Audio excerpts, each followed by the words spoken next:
Nah, saya coba tracking, memang di sini ada di Spotify lagu Yahlal Waton. Kemudian di bawahnya Habib Syekh bin Abdul Qadir As-Syegar. Di situ tidak, memang di sini tidak dicantumkan ciptaan Kiai Haji Wahab Hasbullah, tetapi di running text cuman Habib Syekh bin Abdul Qadir As-Syegar. Kira-kira Anda akan mensomasi Habib Syekh atau siapa? Ya, mungkin dalam tayangan ini kita minta kepada Habib Syekh klarifikasi. Oh, oke. Ya. Karena yang banyak beredar itu saya perlu cek kembali ya, bahwa ciptaan Yahlal Waton itu diklaim oleh Habib Syekh gitu kan. Yang beredar kan begitu. Oh, di medsos ya? Ya, di media sosial ramai itu yang menciptakan Yahlal Waton Habib Syekh. Banyak menanyakan kepada orang saya, saya, apa benar ini Gus yang menciptakan? Bukankah NU itu sudah tahu, kalau namanya NU tahu bahwa yang menciptakan Yahlal Waton itu Kiai Wahab Hasbullah, kok tiba-tiba sekarang ada yang menciptakan bukan Kiai Wahab gitu. Assalamualaikum warahmatullahi wabarakatuh. Selamat datang dan selamat berjumpa kembali di channel Misjo Afisa.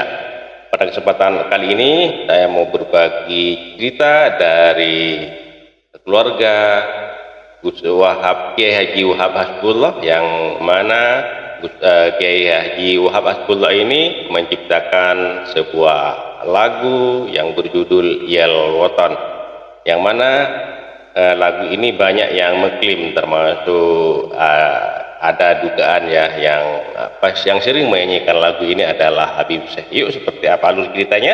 Langsung saja menuju ke videonya. Let's go. Assalamualaikum warahmatullahi wabarakatuh. Waalaikumsalam. Pemirsa pada Suat TV, saya Sukmares bertandang ke kantornya Gus Saifuddin. Apa kabarnya Gus? Alhamdulillah baik. Beliau Ketua PCNU Jakarta Pusat, dan dalam posisi ini sebagai perwakilan dari keluarga Mbah Wahab. Ya. Jadi begini Gus, ya, jadi di medsos ini rame nih tentang klaim hak cipta lagu Yahlal Waton, ciptaannya Mbah Wahab. Nah, saya coba tracking, memang di sini ada di Spotify lagu Yahlal Waton. Kemudian di bawahnya Habib Syekh bin Abdul Qadir As-Syegar.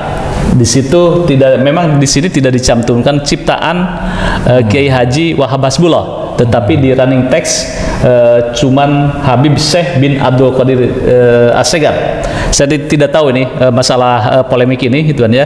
Tetapi kita coba Gus mengkritisi. Kira-kira tanggapan dari keluarga seperti apa Gus? Ya, pertama tentu sangat menyayangkan kalau ada klaim-klaim sepihak atau klaim yang dilakukan oleh pihak luar bahwa Yahlal Waton itu diciptakan bukan oleh Mbah Wahab. Nah, ini sangat disayangkan. Kita ada bukti bahwa, dan ini memang kita lakukan oleh keluarga karena suatu saat dikhawatirkan ada klaim-klaim, maka tanggal udah tahun 2021 pihak keluarga ini sudah mendaftarkan ini. Jadi sudah pencatatan hak cipta bahwa Yahlal Waton itu yang menciptakan adalah Mbah Wahab. Jadi tidak boleh ada orang-orang atau baik siapapun yang mengklaim bahwa lagu itu diciptakan diklaim dimiliki oleh salah satu, misalkan oleh Habib Syekh, gitu, tidak boleh. Karena itu juga akan melanggar hak intelektual, hak cipta, dan tentu merusak sejarah ini. Nah, ini yang kita sayangkan dari pihak keluarga. Ya baik, ini saya coba ini Republik Indonesia, Kementerian Hukum dan Hak Asasi Manusia, surat pencatatan ciptaan dalam rangka perlindungan ciptaan di bidang ilmu pengetahuan, seni dan sastra berdasarkan Undang-Undang Nomor 28 Tahun 2014 tentang hak cipta, dengan ini menerangkan nomor dan tanggal permohonan 17 November 2021.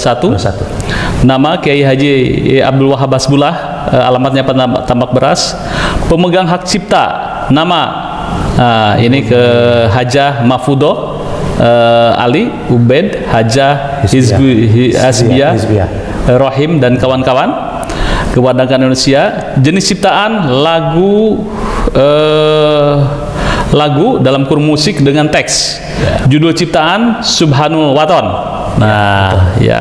Oke, jadi ini sudah sebagai bukti bahwa ini sudah ada jadi dengan hak cipta. adanya informasi ini, mudah-mudahan tidak ada lagi yang mengklaim, karena itu akan merusak sejarah. Ya, baik.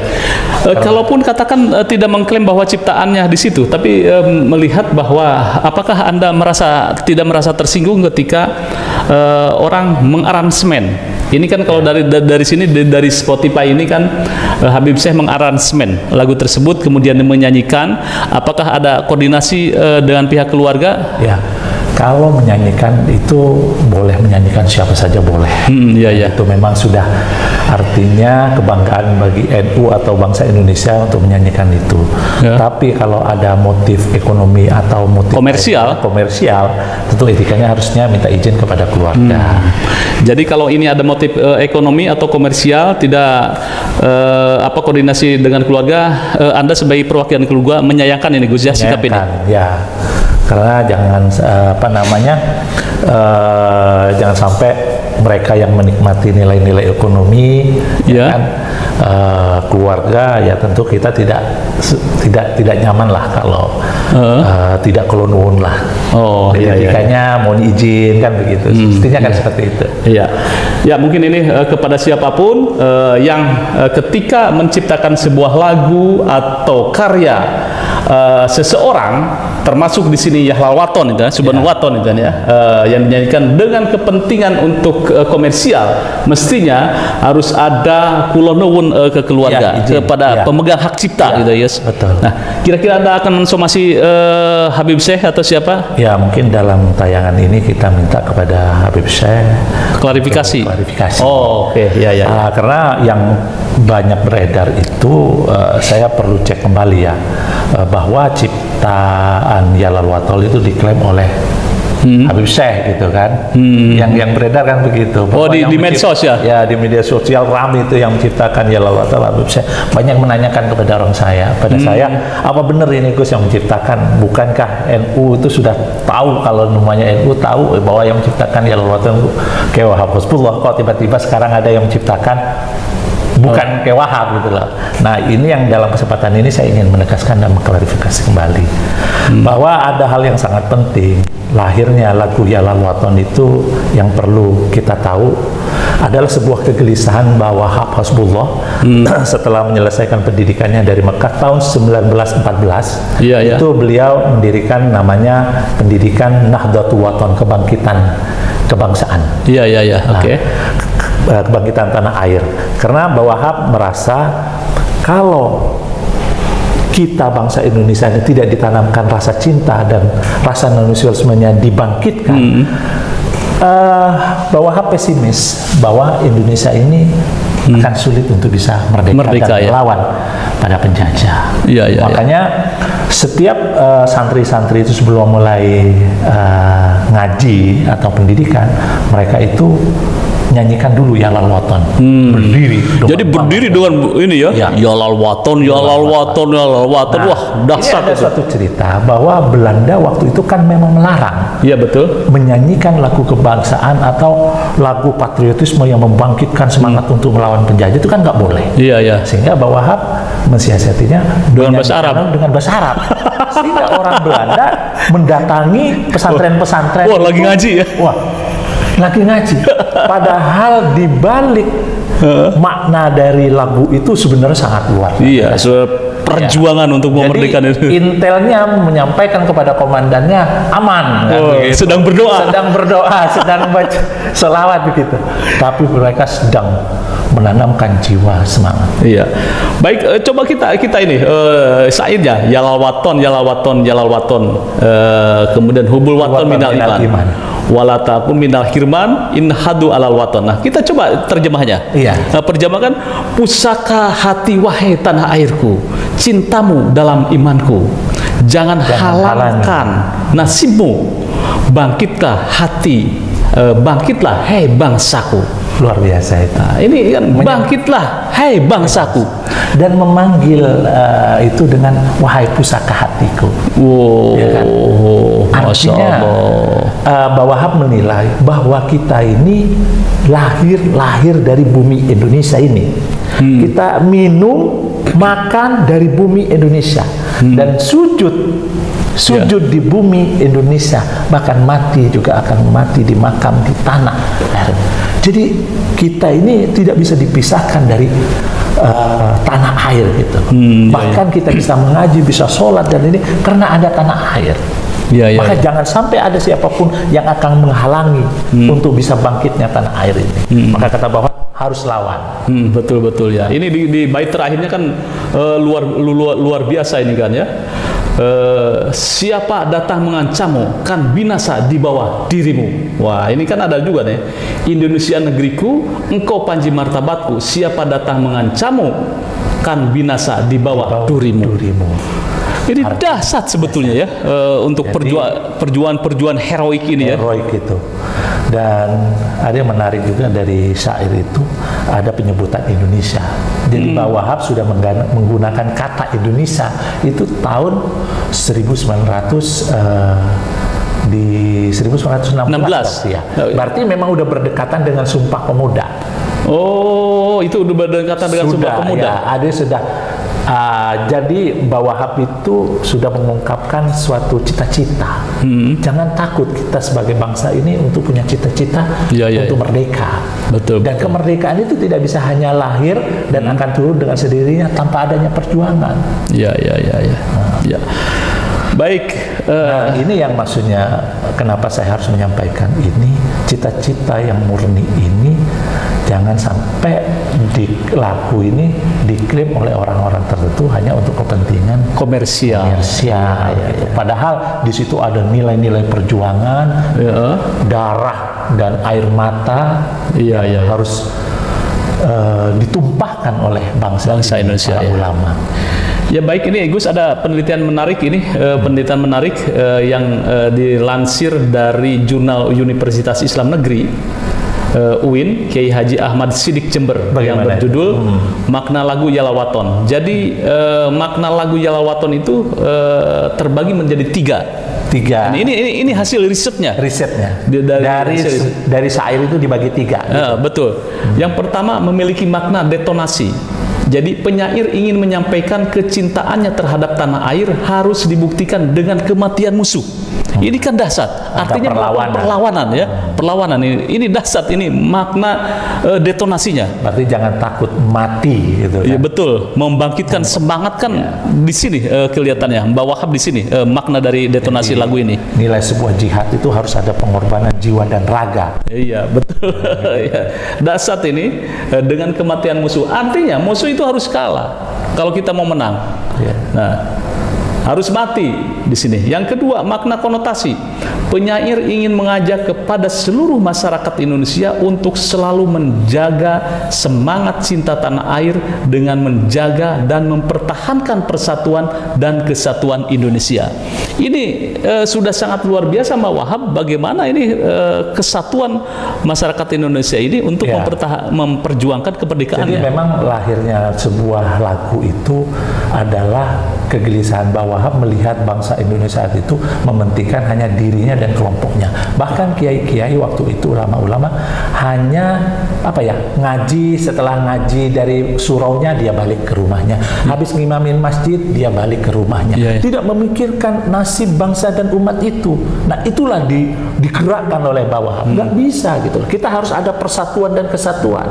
Tidak bisa mementingkan bahwa negara kemerdekaan itu harus di atas kepentingan pribadi dan golongan. Makanya lagu itu diciptakan. Nah, yang ketiga ini makna mitos, Gus. Jadi ada secara mitos.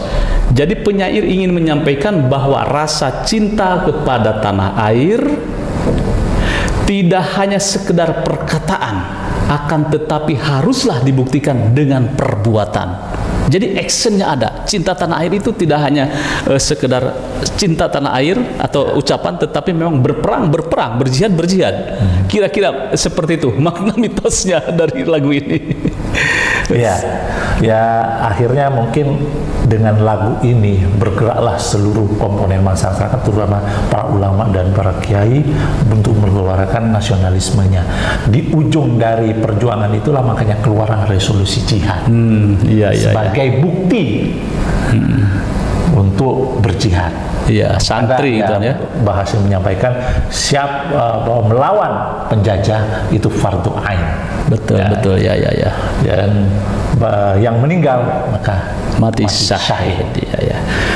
Baik, Gus, ini sebagai perhatian dan juga ini adalah sebuah statement resmi dari keluarga bahwa siapapun yang akan melakukan atau menyanyikan lagu Ya Halal Waton untuk kepentingan komersial, gitu ya, harus koordinasi. Ini kalau tidak klarifikasi ke pihak keluarga. Statement terakhir bagaimana Gus terhadap polemik dan bukan polemik saya bikin ini rame tentang hak cipta di medsos. Kebenarannya maka perlu ini klarifikasi kepada Habib Syekh. Ya mudah-mudahan ramainya di media sosial terhadap hak cipta terhadap lagu Ya Halal Waton ini mudah-mudahan sudah clear bahwa yang menciptakan lagu Ya Halal Waton itu adalah sang pendiri inisiator NU yaitu Kiai Wahab Hasbullah, dan memang ini harus dihentikan. Itulah ini kita harus ada penghargaan. Sekali lagi jas merah atau jas hijau, jangan sekali-kali kita melupakan jasa para ulama. Iya. Ini adalah jasa ulama yang menciptakan sebuah lagu, itu kita tidak boleh menafikan atau melupakan. Ya. Gitu. Baik, pihak keluarga menunggu klarifikasi dari Habib Syekh, ya. Ya, kami dan tunggu. membuka secara terbuka bagaimana Habib Syekh untuk klarifikasi terhadap isu ini, gitu kan ya. Apakah benar mengklaim hak cipta, tetapi ini bukan sekedar hak cipta, tetapi memang ini adalah perjalanan sejarah. Mungkin ini tidak terasa karena dalam bentuk nyanyian bisa saja nanti 50 tahun aransemennya apik, kemudian suaranya bagus, maka orang-orang generasi milenial akan melihat di situ ciptaan dari Ya Halal Waton adalah seperti yang di Spotify. Ini yang kita ini yang benar yang kita takutkan, kita khawatirkan 5 atau 10 tahun yang akan datang generasi milenial sudah tidak tahu lagi pencipta yang sebenarnya. Ya. Nah, makanya banyak yang tidak hanya lagu Ya Halal Waton, banyak pembelokan sejarah bahwa yang mendirikan NU adalah salah satu Habib gitu, yang tidak pernah ada di catatan sejarah NU. Makam-makam yang sudah dibelokkan, ini berbahaya. Nanti kita akan kehilangan jati diri kita sebagai bangsa Indonesia, sebagai pejuang, sebagai penerus perjuangan Wali Songo. Nah, apalagi nanti yang menyebarkan Islam bukan Wali Songo, ini bahaya lagi. Nah, kalau sudah jati diri ini hilang, itu sama saja kita tercerabut pohon dari akarnya. Kalau sudah tidak ada jati diri lagi, itulah kehancuran Indonesia dan bangsa ini. Baik, khususnya untuk NU gitu ya. Betul. Baik, terima kasih pemirsa pada Suara TV dan juga kepada Habib Syekh. Mudah-mudahan mendengar video ini, kita tidak sedang menuduh bahwa Habib Syekh itu mengklaim hak cipta atau pencipta lagu Ya Halal Waton, tetapi isu yang beredar seperti itu di media sosial. Kita sedang mengklarifikasi pertanyaan atau viralnya polemik terhadap hak cipta dari Ya Halal Waton itu sendiri. Baik, terima kasih. Jangan lupa like, share, subscribe pada Suara TV. Wassalamualaikum warahmatullahi wabarakatuh. Waalaikumsalam warahmatullahi wabarakatuh. Jadi itu ya teman-teman, cerita ada tentang masalah hak cipta lagu yang berjudul Ya Halal Waton, yang mana penciptanya itu adalah Kiai Haji Wahab Hasbullah ya, yang mana lagu Ya Halal Waton ini sudah trending ya sudah trending dan sering dinyanyikan di saat acara-acara ke-NU-an ya, dan yang mana Habib Syekh juga sering melakukan ini, dan menurut orang-orang itu bahwasanya lagu Ya Lal Waton itu yang menciptakan adalah Habib Syekh. Jadi ini ada keluarga dari Ki Haji Wahab Hasbullah yang menyatakan bahwasanya lagu Ya Lal Waton ini adalah ciptaan Kiai Haji Wahab Hasbullah, dan lagu ini sudah didaftarkan ya, sudah terdaftar ke Hak Cipta. Dan di situ teman-teman tadi sudah menyaksikan bahwa daftarnya itu sudah daftar itu dibacakan semua, bahwa pemilik lagu, pengarangnya Kiai Haji Wahab Hasbullah gitu ya teman-teman, sudah terdaftar ya, sudah terdaftar di situ. Dan di video ini semoga kata si keluarga Kiai Haji Wahab Hasbullah itu semoga didengar oleh Habib Syekh, yang mana banyak orang-orang itu mengklaim bahwasanya lagu Ya Lal Waton ini adalah ciptaan dari Habib Syekh. Maka itu tidak benar ya. Jadi kalau ada yang mengatakan lagu Ya Lal Waton ini ciptaannya Habib Syekh, itu tidak benar. Yang benar ini menurut pengakuan keluarga di Pada Suka TV ini adalah yang menciptakan lagu ini adalah Kiai Haji Wahab Hasbullah ya, katanya ya. Oke, terima kasih buat teman-teman semua. Mohon maaf apabila ada kata-kata yang salah, yang kurang berkenan, mohon dimaafkan. Dan buat teman-teman yang baru menemukan channel ini, mohon dukungannya dengan cara subscribe, like, comment, and share, dan nyalakan loncengnya agar tidak ketinggalan video-video menarik lainnya. Terima kasih, sampai jumpa di video selanjutnya. Wassalamualaikum warahmatullahi wabarakatuh.